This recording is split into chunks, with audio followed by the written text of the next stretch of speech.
The Independent National Electoral Commission says it has sent the list of candidates of different political parties to their constituencies in the states.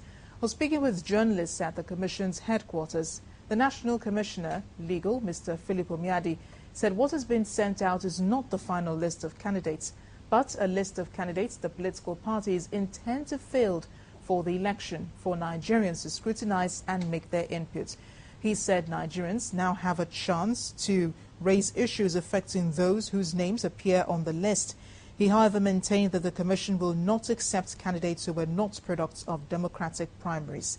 Mr. Almiadi also added that the Commission has begun work on court orders and other forms of litigation that have arisen as a result of the candidacy of some of the nominees submitted to the Commission, and that the Commission will respect the court in the exercise of its duties.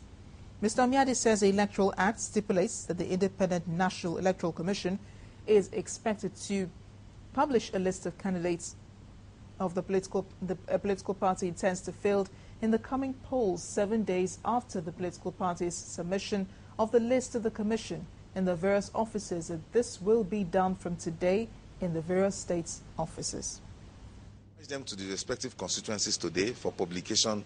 Publication will start today, because the Act under Section 31(3) says within 7 days after receipt of those forms, we would publish it in the respective constituencies. It's an invitation to the public to scrutinize the candidates the political parties intend to sponsor. Those court orders, petitions, and so on and so forth ought to start coming from the moment we publish.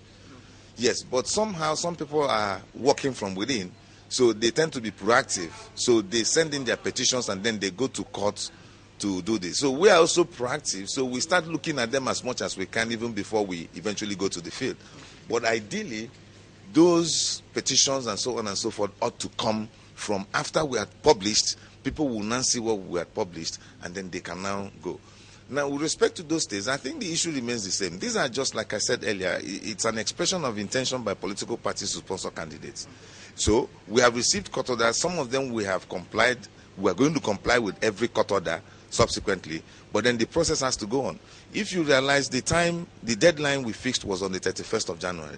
Up until yesterday, sequel to our decision to allow some political parties to come to submit their candidates, some were still submitting up until yesterday. And then we have set a guideline that today is for display. We don't want to breach our own guideline, so we must display today. So we're pushing everything down to the states. Those of them we have been able to correct, we have corrected. Those of them that are still outstanding, we will still correct them. But it is important